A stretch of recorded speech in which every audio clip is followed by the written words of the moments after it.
Welcome to Commercial and Ed Forum. In this video, we are going to discover what is parallelism in English. Before I tell you what is parallelism in English, let me give you one example. देखिए जी, mathematical की language के अंदर parallel line कहते हैं. Parallel line वो वाली line होती है जो बिल्कुल स्ट्रेट लाइन होती है, फ्रॉम राइट टू लेफ्ट बिल्कुल सेम होती है. उसकी जो एक होती है ना कि कहीं पर भी ऊपर नीचे नहीं होती, जैसे हार्ट बीट होती है ना, वो पैरेलल नहीं है, वो अनपैरेलल होती है हमेशा. और वो पैरेलल उस वक्त हो जाती है जब इंसान गुजर गया, राइट. तो बेसिकली पैरेललिज्म कहते हैं बिल्कुल सिमिलैरिटी किसी चीज़ के अंदर होना या बैलेंस होना. ठीक है जी. इंग्लिश के अंदर बेसिकली पैरेललिज्म जो है वो एक डिवाइस है जो कि हम इंग्लिश में जब सेंटेंस लिख रहे होते हैं पैराग्राफ्स के अंदर, उन सेंटेंसेस के दरमियान या उन सेंटेंसेस के अंदर मैं कहूँ कि पैरेललिज्म होना बहुत ज़्यादा ज़रूरी है, वरना हमारे सेंटेंसेस के अंदर बैलेंस नहीं आता है, क्लैरिटी नहीं आती है. तो रीडर बेचारा पढ़ते पढ़ते परेशान हो जाता है. उसको एक सेंटेंस के अंदर एक बात समझ में आती है, लेकिन जो दूसरी बात उसी सेंटेंस के अंदर लिखी हुई है वो समझ में नहीं आती. ठीक है जी. और हम अपनी रोज़मर्रा की ज़िंदगी में भी पैरेललिज्म को बहुत ज़्यादा यूज़ कर रहे होते हैं. चलिए आइए देखते हैं. In simple definition, parallelism is something that involves using similar grammatical structures और patterns within a sentence. एक सेंटेंस के अंदर आपने ग्रामेटिकल स्ट्रक्चर्स और पैटर्न्स सेम यूज़ करने हैं. वर्ब है अगर दो, तो दोनों के दोनों जो है वो या तो आईएनजी फॉर्म होनी चाहिए या फिर फर्स्ट फॉर्म होनी चाहिए, लेकिन दोनों सेम होने चाहिए, ये शर्त है. ठीक है जी. और अगर हम बात करें नाउन्स हैं, तो दोनों के दोनों नाउन्स होने चाहिए. ऐसा नहीं कि एडजेक्टिव लगा दिया और एक नाउन लगा दिया, राइट जी. और अगर हम बात करें बोथ, बोथ एक वर्ड होता है ना, BOTH, बोथ, उसका मतलब क्या होता है? उसके अंदर दो चीज़ें होती हैं. For example, I like two by both bike and car, यानी कि मुझे दोनों चीज़ें चाहिए. सो अगर मैं आपसे कहूँ I like two by I like two by both car, आप बोलेंगे ओके. सेकेंड थिंग मैं बोलूँगा नहीं बस कार, तो फिर वो बोलेंगे आपने बोथ क्यों बोला? फिर बोथ के अंदर तो दोनों के दोनों लफ्ज़ आते हैं. For example, you both of you come here, your name Ali and Ahmed, yes both of you come here.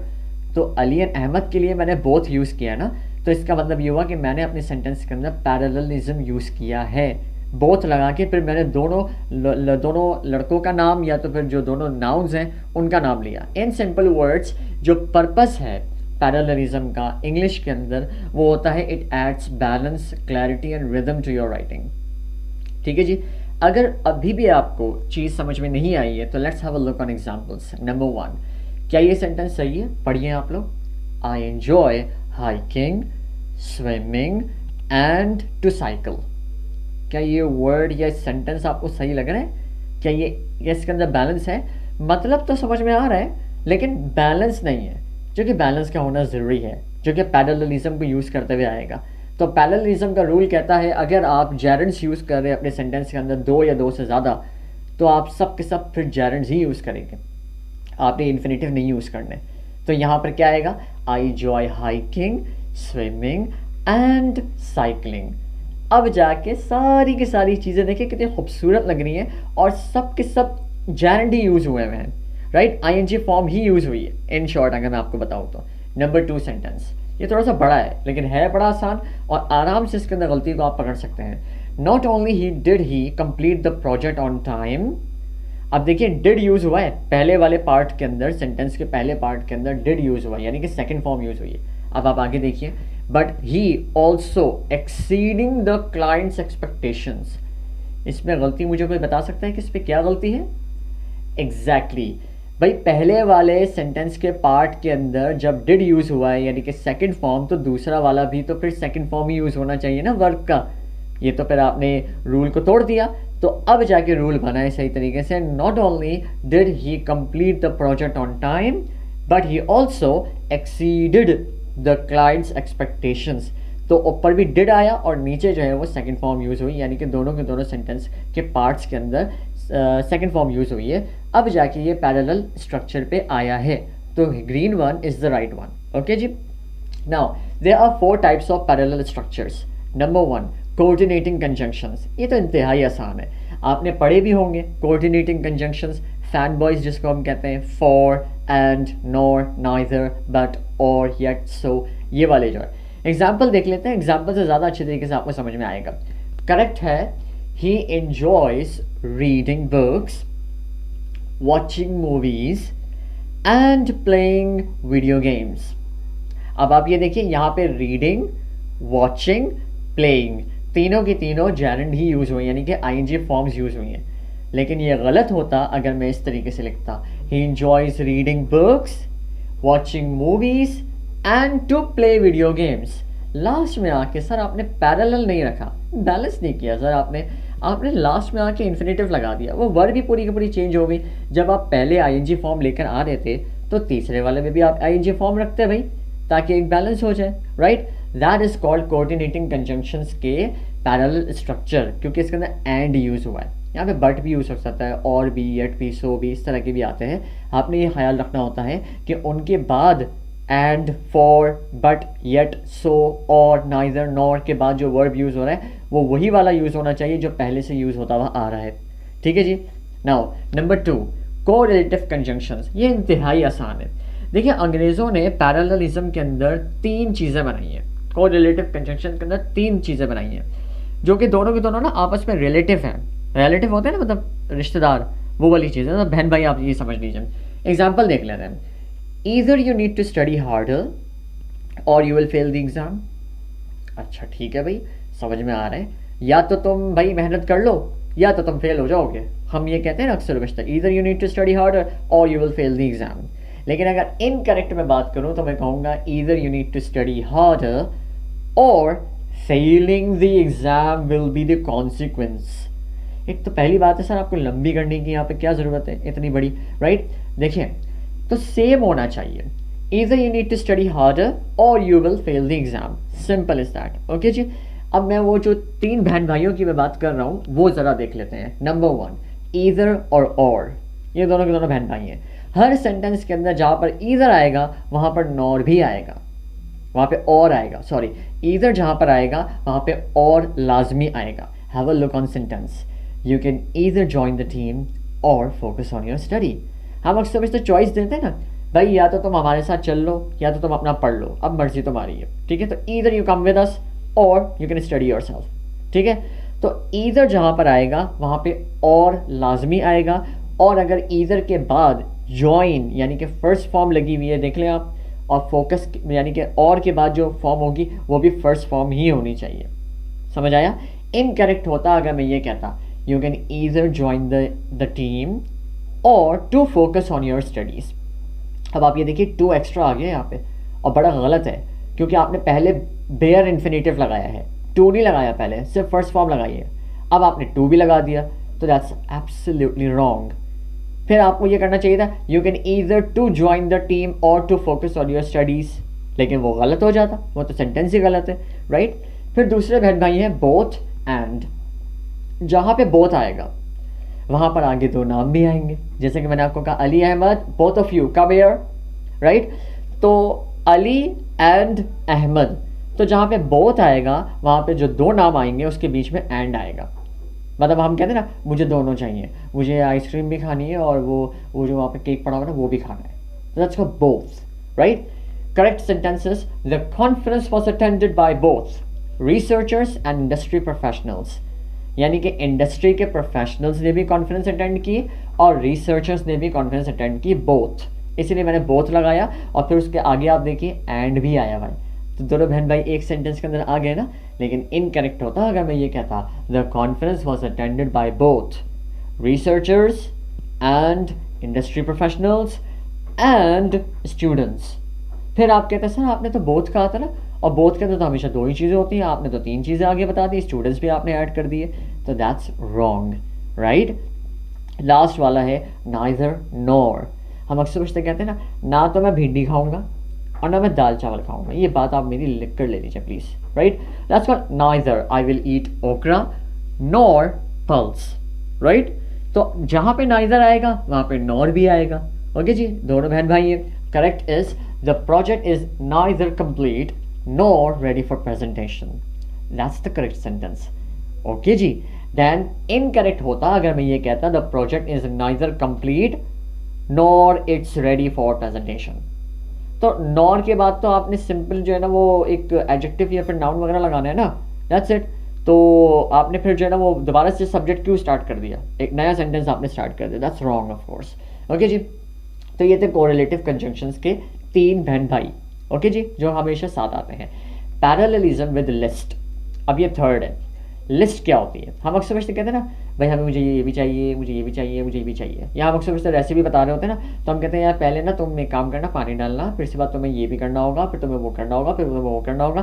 That's called example, the recipe requires chopping vegetables, marinating the chicken and grilling the meat।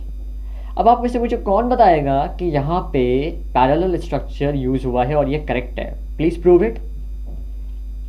Yes exactly my dear, chopping, marinating, grilling. Sir तीनों की तीनों में हमने जो verb use किया है वो ING use किया है, लेकिन बेटा ये करेक्ट इनकरेक्ट होता अगर मैं इसको इस तरीके से लिखता, the recipe requires chopping vegetables, marinating the chicken and the meat should be grilled. ये थोड़ा सा गलत हो जाता ऑब्वियसली, आपने लास्ट वाले में अपने पैरेलल स्ट्रक्चर को नहीं यूज़ किया और आपने जो है वो रूल तोड़ दिया। तो ये लिस्ट वाले होते हैं। अब इसमें करोड़ चीज़ें भी आ जाएंगी ना, तब भी बेटा यहाँ पे आईएनजी ही आएगा सारे के सारे वर्ब्स के साथ, ये आप याद रखिएगा। ओके जी, और इस तरह के questions by the way exam के अंदर बहुत ज़्यादा आते हैं पैरेललिज्म के, ये बड़ा कॉमन सा होता है।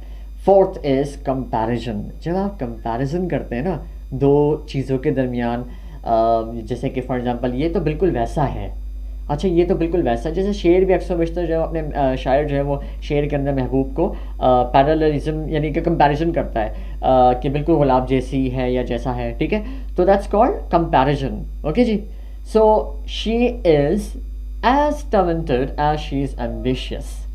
ओके जी, तो इसका मतलब ये हुआ कि हम as के बाद talented यूज़ कर रहे हैं, जो कि adjective है, क्वालिटी है भाई, talented है वो बंदी, ठीक है। as she is ambitious, ambitious again ये एक adjective है, तो पहले आपने adjective यूज़ किया तो फिर दूसरे वाले as के बाद भी आपने adjective ही यूज़ करना है, that's compulsory, ताकि आपके सेंटेंस के अंदर बैलेंस और रिदम आ जाए। ये गलत होता अगर मैं ये कहता she is as talented as ambition, तो आप कहते सर पहले आपने टैलेंटेड यूज़ किया, एडजेक्टिव यूज़ किया, फिर आपने एम्बिशन यूज़ किया, फिर नाउन यूज़ कर लिया आपने, ये क्या तरीका है? आपने अगर पहले एडजेक्टिव यूज़ किया था टैलेंटेड, तो आपने फिर आगे एम्बिशियस रखना था, एडजेक्टिव ही यूज़ करना था, ताकि आपके सेंटेंस के अंदर पैरेललिज्म आ जाए, स्ट्रक्चर एक सेम हो जाए, सिमिलैरिटी आ जाए, क्लैरिटी बढ़ जाए उसके अंदर, ठीक है। हम ये इसको इस तरीके से भी कह सकते हैं, she is as talented as ambitious, ठीक है, तो ये भी एक तरह से सही होगा, लेकिन the most correct is she is as talented as she is ambitious. Adjective आया तो दोबारा से एडजेक्टिव ही यूज होगा। So these were the 4 parallelism structures. Now let's move on to quiz number 1। Now test your knowledge. Which of the following sentences demonstrates proper parallelism? कौन सा वाला sentence आपको इन 4 ऑप्शंस के अंदर लग रहा है जिसके अंदर पैरेललिज्म प्रॉपर तरीके से इंसानों की तरह तमीज़ से यूज़ हुई है? अब आप पहले वाला पढ़ लीजिए, she likes swimming, hiking and to ride bicycles. देखिए देखिए देखिए कितनी बुरी बात है, आपने पहले स्विमिंग कहा, फिर आपने हाइकिंग कहा, और फिर आप कह रहे हैं टू राइड बाईसाइकिल्स। गलत बात है ना, राइट? बैलेंस नहीं हो रहा, नहीं मज़ा नहीं आया। B, she likes swimming, hiking and riding bicycles. Wow, balance नज़र आ रहा है, तीनों के तीनों वर्ड के अंदर इंग इंग इंग है, यानी कि आईएनजी है। ओके जी, सी ऑप्शन भी पढ़ लेते हैं, देखते हैं। She likes swimming, hiking and she rides bicycles. गलत, बिल्कुल गलत, बैलेंस नहीं आ रहा, पैरेललिज्म नहीं है। She likes swimming and hiking and bicycles, no, very wrong. 2 मरतबा एंड तो आप यूज़ कर ही नहीं सकते, ग्रामर की तरफ से ये गलत है। So A, B is the correct option. She likes swimming, hiking and riding bicycles. Number 2 question पढ़ते हैं। Which of the following sentences is parallel in structure? अब आप ये देखिए, he not only enjoys reading but also to write stories. ये also to write stories जो है ना, ये गलत आ गया है, क्योंकि पहले उसने रीडिंग, एंजॉयज रीडिंग बोला है, तो आगे भी कुछ फिर आईएनजी ही आना चाहिए, राइट? बी वाला ऑप्शन पढ़ते हैं। He not only enjoys reading but also writing stories. ये काफ़ी हद तक सही है। आपको पता है हम अक्सर सेंटेंस बोलते हैं ना कि you are not only beautiful but smart. पहले मैंने ब्यूटीफुल कहा आपको, मैंने कहा तुम सिर्फ और सिर्फ खूबसूरत नहीं हो बल्कि तुम स्मार्ट भी हो, ब्यूटी विद ब्रेन, वो वाली बात है, राइट। तो मैंने पहले एडजेक्टिव यूज़ किया ना, फिर मैंने बट के बाद दोबारा से एडजेक्टिव यूज़ किया, स्मार्ट। तो 2 क्वालिटीज़ हैं तुम्हारे अंदर, congratulations, yes I am telling you. Okay, C, not only does he enjoy reading but writing stories also. Also तो कभी पहली बात है कि लास्ट में आता ही नहीं है। ओके जी, D option, not only he enjoys reading but also writing stories, not so very much. So the correct option is B. He not only enjoys reading but also writing stories. But के साथ फौरन से also आ जाता है। इसके बाद हम कहते हैं ना, हम ये बोलते हैं कि I am fine also। क्या हम ये बोलते हैं I am fine also? नहीं, हम कहते हैं I am also fine, right? So the correct is also writing stories is B option is correct.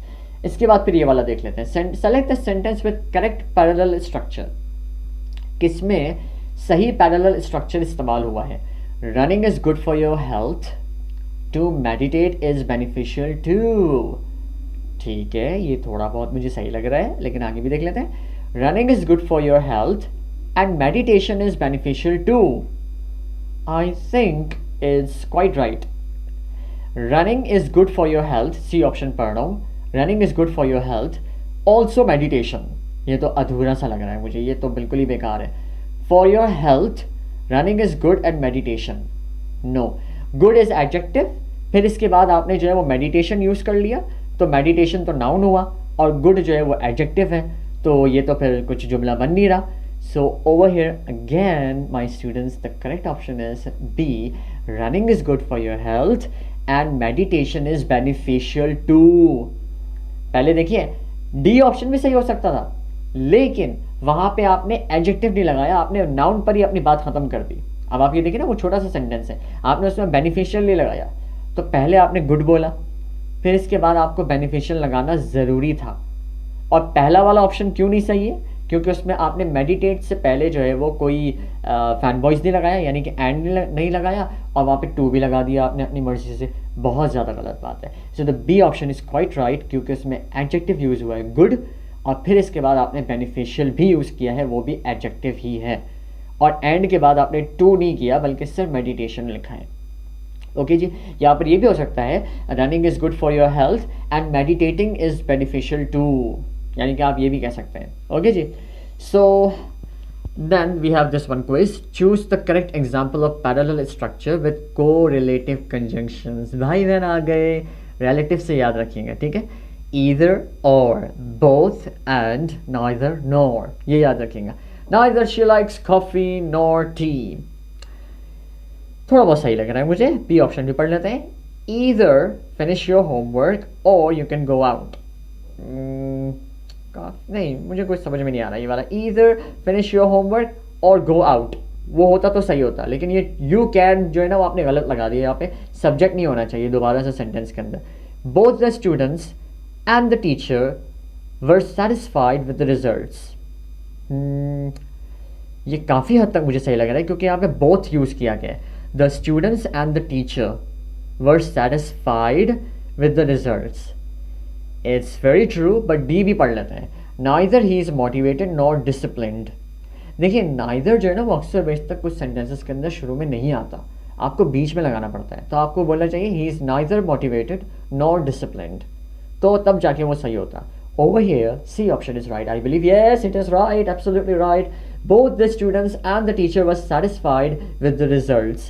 क्यों? क्योंकि यहाँ पे हमने both लगाया है, और फिर both के आगे जो है वो हमने the students, the teacher लगाया, और उसके बीच में हमने and का इजाफा किया है। So it's quite right. Correlative conjunction के तौर पे parallel structure पे ये बिल्कुल fit बैठता है। Now, which sentence illustrates proper parallelism with list?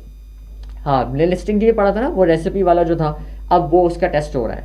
अब ये ज़रा देखिए, the task involves researching, writing a report and to present findings, बिल्कुल गलत है, क्योंकि सर यहाँ पे रिसर्चिंग पहले यूज़ हुआ, फिर राइटिंग यूज़ हुआ, और फिर आपने यहाँ पर प्रेजेंटिंग यूज़ करना चाहिए था, लेकिन आपने यहाँ पर टू प्रेजेंट कर दिया, तो ये तो बिल्कुल ही गलत है सर। अभी कभी किसको काट दीजिए, ओके जी काट दिया। B, they appreciate honesty, integrity and innovative thinking. So over here is मुझे काफ़ी हद तक ये सही लग रहा है, क्योंकि ऑनेस्टी एडजेक्टिव है और इनोवेटिव थिंकिंग ये भी एडजेक्टिव हुआ, ये क्वालिटी है ना भाई, अच्छी सोच।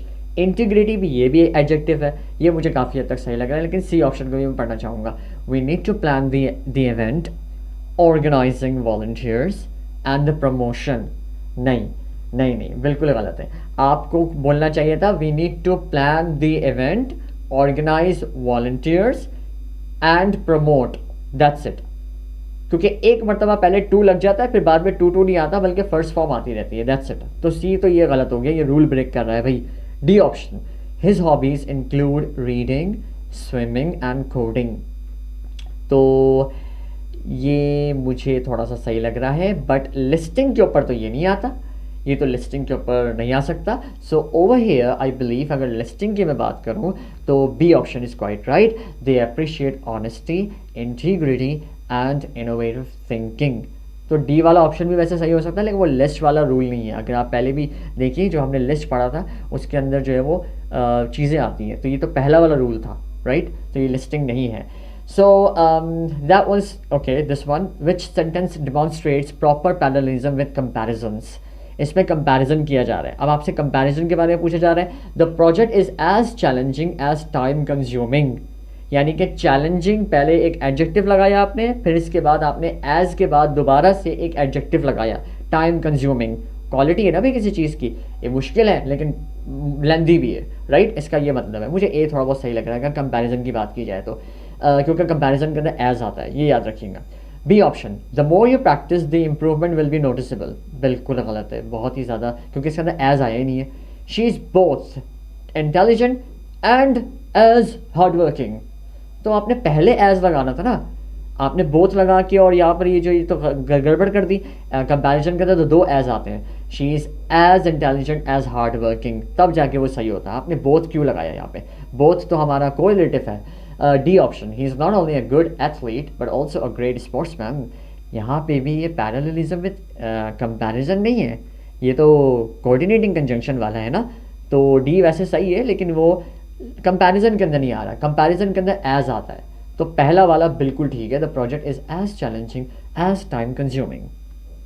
So that was all for the parallelism brief review and guide, and I have prepared one PDF file which you will find in the, which is the, in the description of this video, जिसमें एक link दिया हुआ है, वो link के ऊपर आप click करेंगे, you will find a PDF file, download that file। उसके अंदर आपके पास 25 से ज़्यादा पैरेललिज्म के MCQs हमने आपके लिए बनाए हैं। तो इंशाल्लाह you will have great practice and you will be having good marks, not only in your exam but of course in every exam of your life.